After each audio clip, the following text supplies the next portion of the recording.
In today's episode of the Motorhome Matt podcast, we dive into Truma's new product launches. In the news, vehicle tax is going up for motorhome owners. And we answer your questions on insurance, stowing a table and motorhome prices.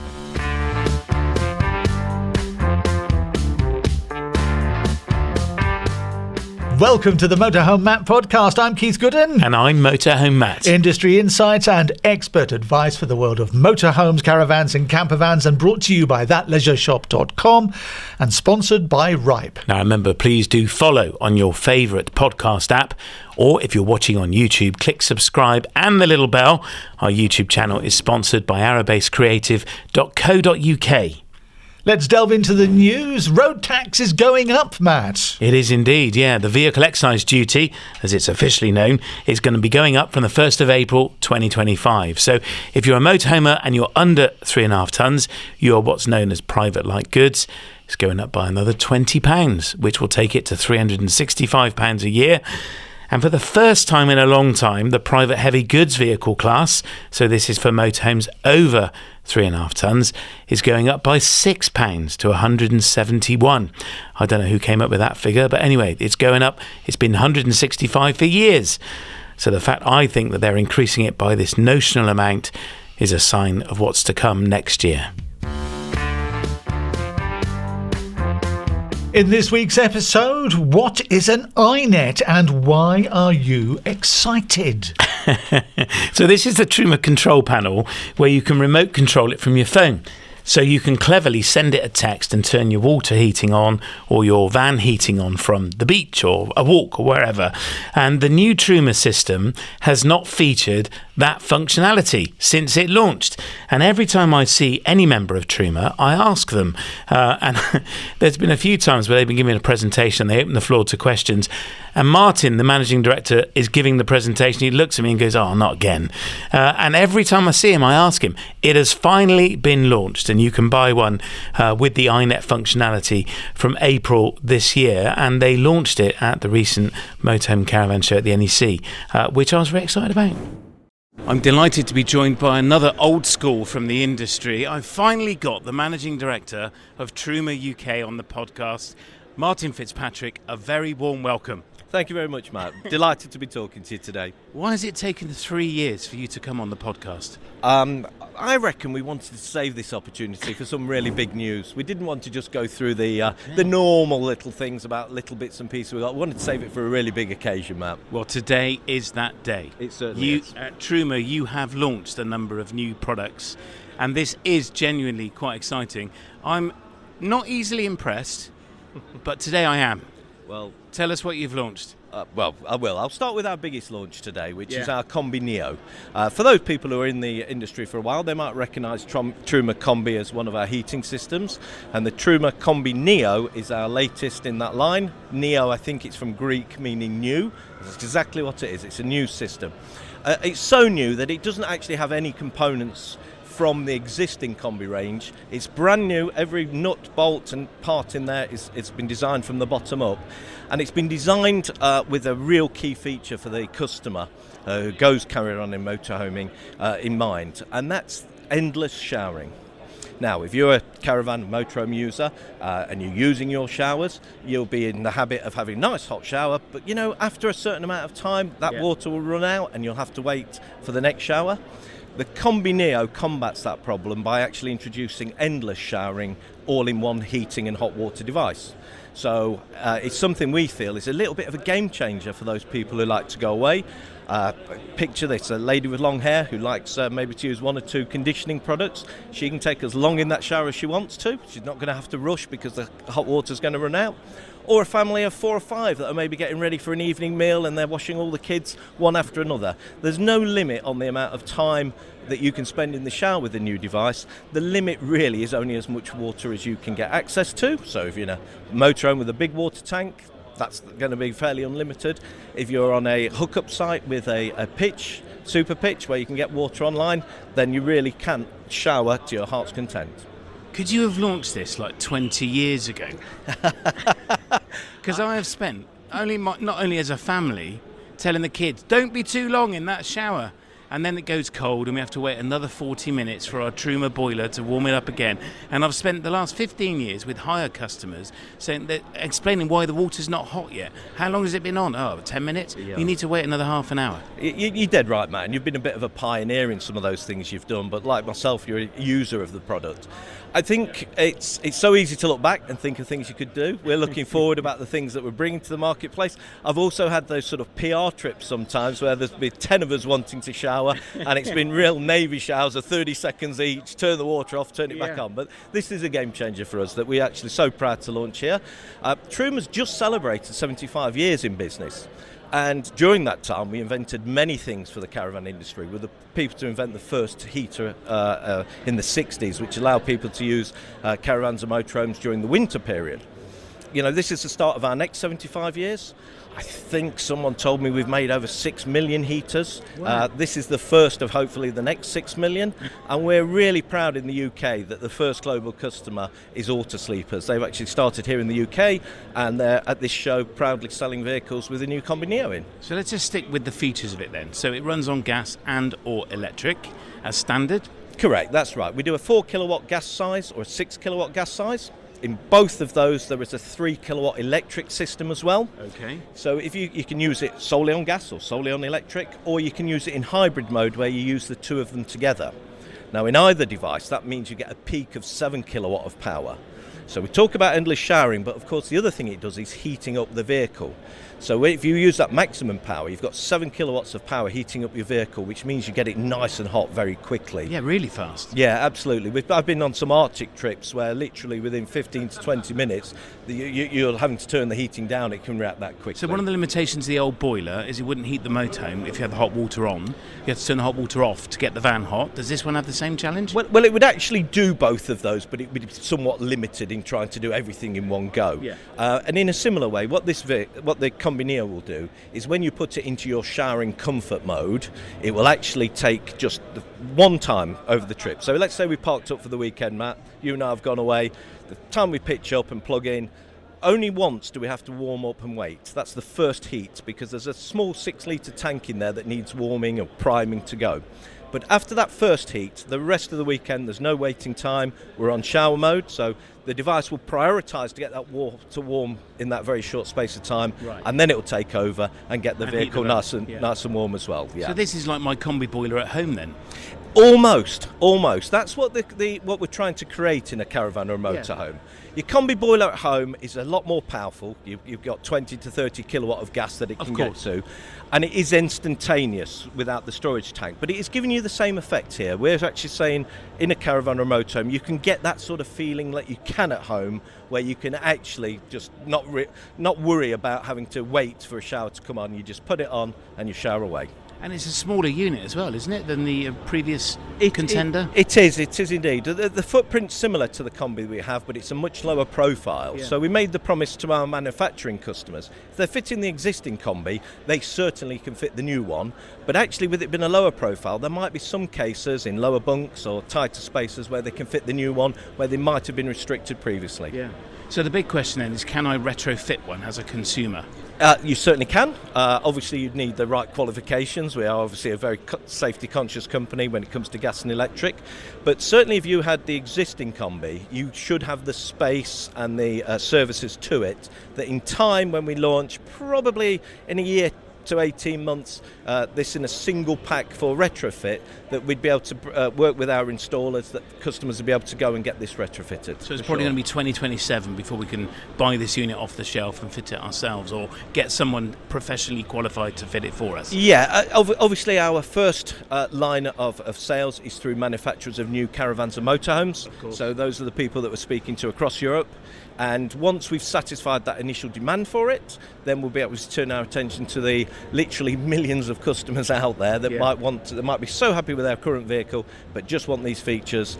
They'll be the next in line to get them. And they are definitely features worth having. Now, another future development I've got to ask is, will it be available in a diesel-powered format? It will indeed, Matt, yes. Our development team have quite a roadmap. At the moment, this is certified for Europe, and not North America or Australia, so they're also on the roadmap, but the diesel version is coming as in the next phase as well. Yeah, love it. Okay, one to watch then.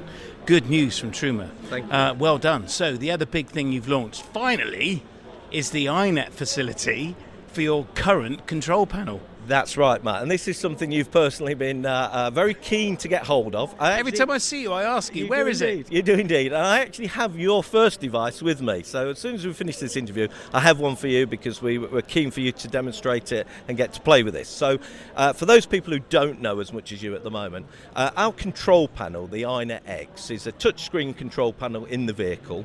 This can, just in the touch of a button, put your heating on or your hot water on, or if you're linked into an air conditioner, it can put your cooling on. As standard, this has a Bluetooth function. So for those people who like to use their apps, maybe use their phone or their tablet for control, there's an inbuilt Bluetooth that means whilst you're within about 10 metres of the control panel, you can control it on your smartphone. Yeah. Now, we have had customer demand, you in particular, and others, who say, that's great, but when I'm at the beach or I'm a little bit further away and I want to put the air conditioning on to cool the van for when I get back, how do I do that? And now the iNet X system's been uprated to include a device called the iNet X Connect. That device connects into the back of the control panel, and then anyone who would be using the app up to that point, the app would open up a special hidden menu. It would automatically recognise that this device is fitted, and it would allow you from distance then, miles away, over the internet to be able to reprogram back to your vehicle. So if you've gone out for the day and it was cold when you went out, but the sun started shining, hopefully this year, and you think, I want the van to be nice and cool when I get back, you could tap in to turn your air conditioning on, and that would be ready for when you get back, or vice versa, put the heating on. It's available from far-field remote control from this April with the iNet X Connect device. So it's available from April, but you've got one for me today. I have indeed, yes. I get the feeling I've been discussed in the boardroom. In more than one way. Oh dear. So does it work on a SIM card then? It does. It's a digital eSIM, right. And this I think is very important because what the new digital eSIMs allow you to do, I'm not the most techie person, but I'll try and explain this in a simple point. Yeah. It operates across all the main European networks. So if you're on a network in the UK but you're travelling aboard to France and Spain, this digital SIM will pick up that particular network that's most available. When you buy the device, it actually comes with a 2-year subscription included. Okay. So when you have it fitted and activated, from that point you get 2 years of free use. So whatever part of Europe you're operating in, it's already built into there. After 2 years, the app will also tell you that you can continue to subscribe either on a monthly basis. Let's say you only go away in the summer. You can take out a 1-month subscription for a couple of euros. If you are a big user and you think, well, there's a bit more benefit in buying an annual package which will save you money, you can do that as well. And what does the annual package cost, do you know? I think in euros, I remember it's around about 50 euros. Yeah. Otherwise, it's about 6 to 7 euros per month if you just buy it each. So you can see how that would save you money if you're a big user. I'm very excited to be testing one, and it'll be my privilege to do so. Thank you very much. Thanks, Matt. You're very I will welcome. tell you how I get on with it. And there's another new product from Truma this year. It's an air conditioning unit. Can we wander over and take a look? Of course we can, absolutely. Let's do that. You've been into AC for what, 20 years? Yeah, a little over 20 years. We got into air conditioning, and we're very proud to have grown our market share at that time. We're probably seen as being at the premier end of the air conditioners that are available. So it's a really good product line for us. So tell us about the new air conditioning unit you've launched. So I think the first thing to say, Matt, is globally, air conditioning and refrigeration is one of those industries that hasn't always had the best reputation because of the gases that you need to use in the product to make them work. Which we call F-gas, don't we? Yes, there's different gases, but basically they're not the nicest of substances. They are something we'd like to, and with the second generation we've achieved it, move away from. Because I'm going to be very careful of my words now, but we want to, of course, be better for the environment. Any product you make out of plastic and other bits, you can't really say it's green or eco-friendly. But what we've done is we actually have engineered out the first generation gas and refrigerant, and we've got a new one, which unfortunately is a little trade secret. But if I get techie for a moment, it's got a global warming potential of 0. And that means it's one of the best gases to use for refrigeration and air conditioning. So we've started with that as our base, and that then works back into how the physics and the chemistry work. So what we're able to achieve is we've started with the gas and worked backwards. It meant the compressor could be new, the shape and the format of it could be new. So our air conditioners in the final product have achieved not just being a better product for the environment, which was the key driver, they've actually become lighter, like for like. They've actually become smaller footprint, like for like, and that allows them to actually be put onto more vehicles. And they've also, like we've just touched upon, come with the latest easy-to-use controls, Bluetooth as standard. So in that engineering, we think we've achieved a few key real points there. We like also to be as efficient as possible. So the electric compressor there is using as little amperage power, which, you know, on some of those hottest sites on the continent, you sometimes get the least power.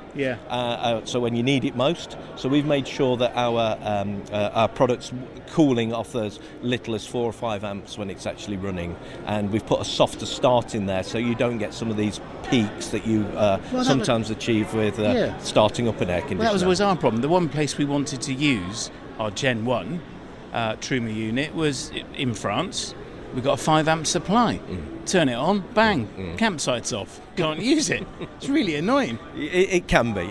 You're absolutely right. And, you know, all the products come with various levels that you could operate them under. And on the existing first generation, there's an eco version which would lower that amperage draw. But you're quite right. There'd always be a limit to what would be available. And we think with the second generation, we've pushed those limits further down to make it easier to use on sites that are much more limited on their power. So what's in the gas then? Unfortunately, it's a little trade secret.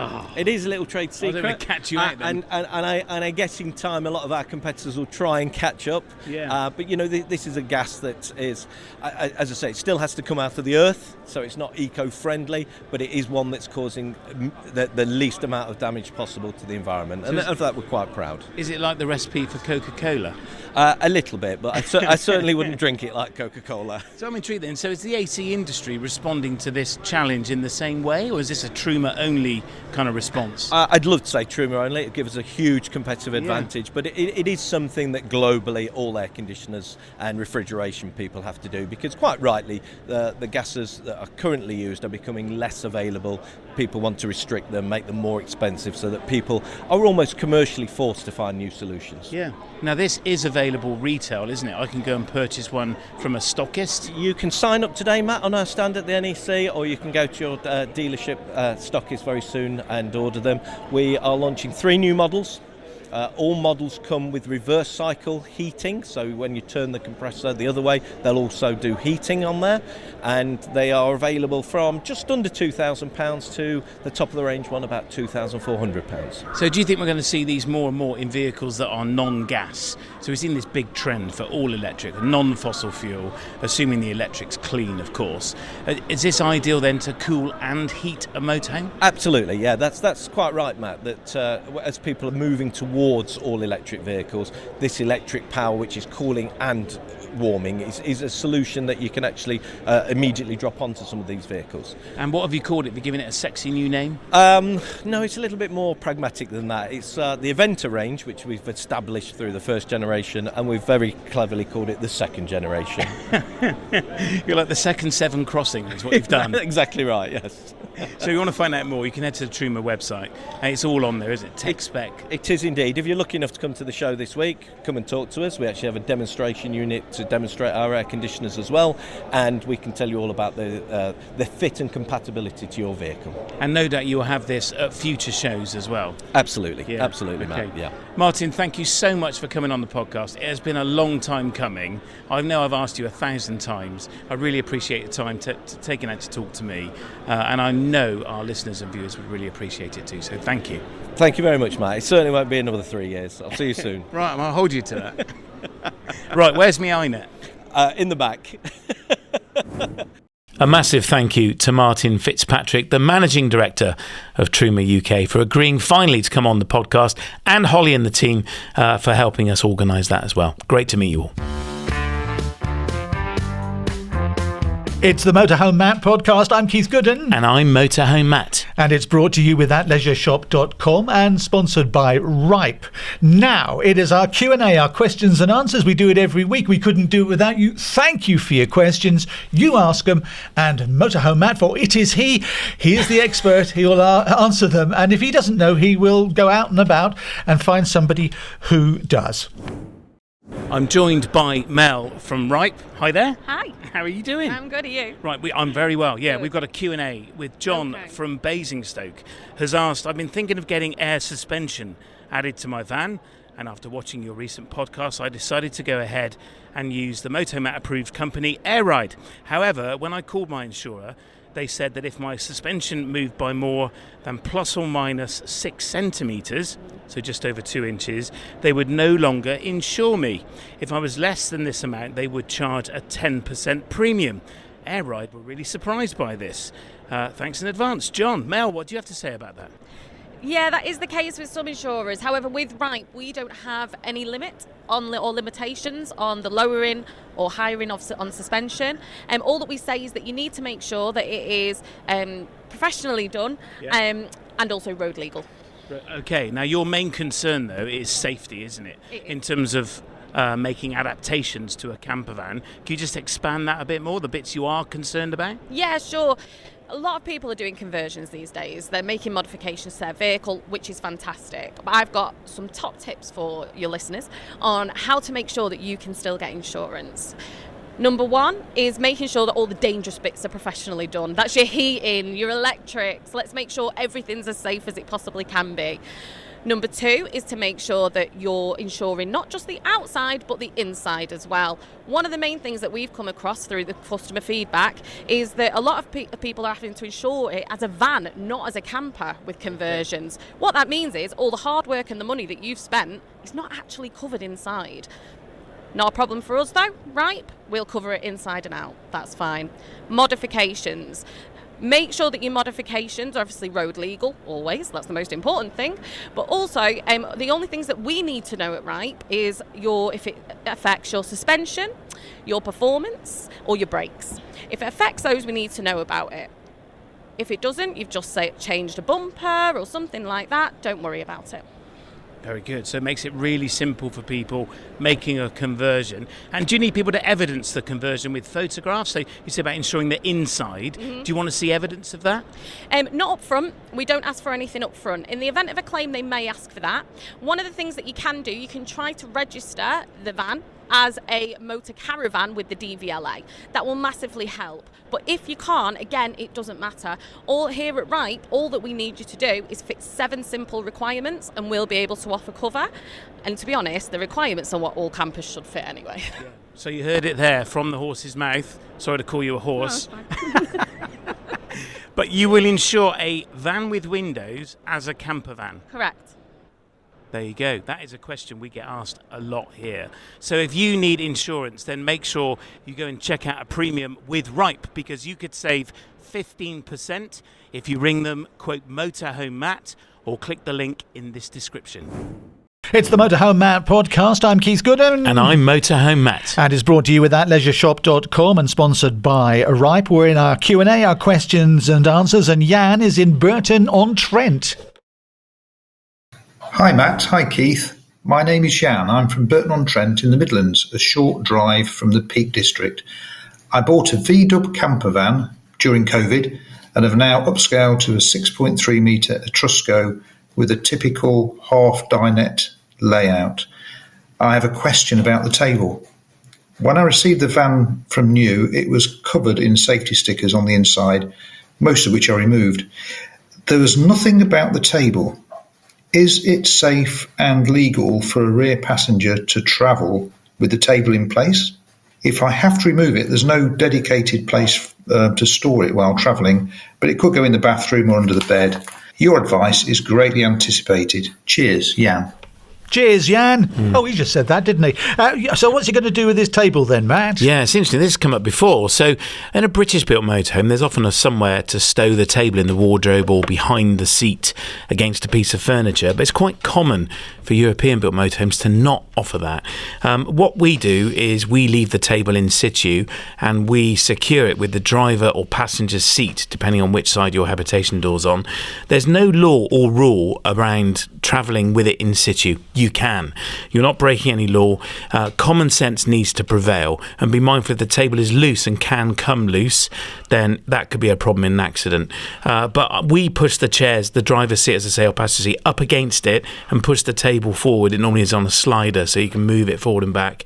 And try and keep pressure on it. I'm assuming your table attaches to the wall. If it's a floating table, it has a single leg, then always lock it off when you're travelling. That would be my advice. It's actually a really useful feature for the kids in the back. But what does Jan in Burton-on-Trent do? Because he's not in situ. Yeah, his table's fixed to, I'm assuming, to the wall. So it was a joke. It's a joke. More coffee, please, Maddie. Next. Dean Feetham's in Sheffield. Matt and Glamour Model Keith. He obviously only listens to the podcast. Been putting off getting a motorhome for 4 years. He visited the Cartago factory and was super impressed, but not with the prices. Listen to your back catalogue of episodes and all the ups on price and downs on availability. Great to hear that there appears to be a market correction underway. Lots of resale motorhomes are entering the market. Stock on hand, for instance, when you visit retailers, and committed orders in the pipeline for 2025. Here comes the rub. What realistic discounts do you think we can extract from retailers? Like or a tooth. To put it a more positive way, how much more value can I get when ordering a new motorhome for, say, April or May delivery? Cheers, Dean. He says he's a tight-bottomed Yorkshire man. I'd never have guessed. Well, I would start by listening to last week's episode, if you've not already, with Auto Trader, that give a kind of a market analogy, or analysis, as I should say, of how we are as an industry and how they perceive us based on their data. There are big discounts around, particularly on 2024 models. It's interesting that you've picked on Cartago, and well pronounced there, Keith. You got it right. Thank you. And I would definitely go and talk to the dealer, because a lot of the discounts are being funded by the manufacturer, and dealers are getting a bad rep for this, because I see dealers discounting by a big number, 15k, for example, and then they're being thrown under the bus by the consumer who said, blimey, how much money have you got in it then? Well, that's because the manufacturer's reduced it to them and they're passing that on. So go and talk to the dealer, because that retailer may have an agreement with the manufacturer on underwriting a further discount for you. So definitely have a conversation. Become friends with the dealer and go and have a proper conversation around the purchase price.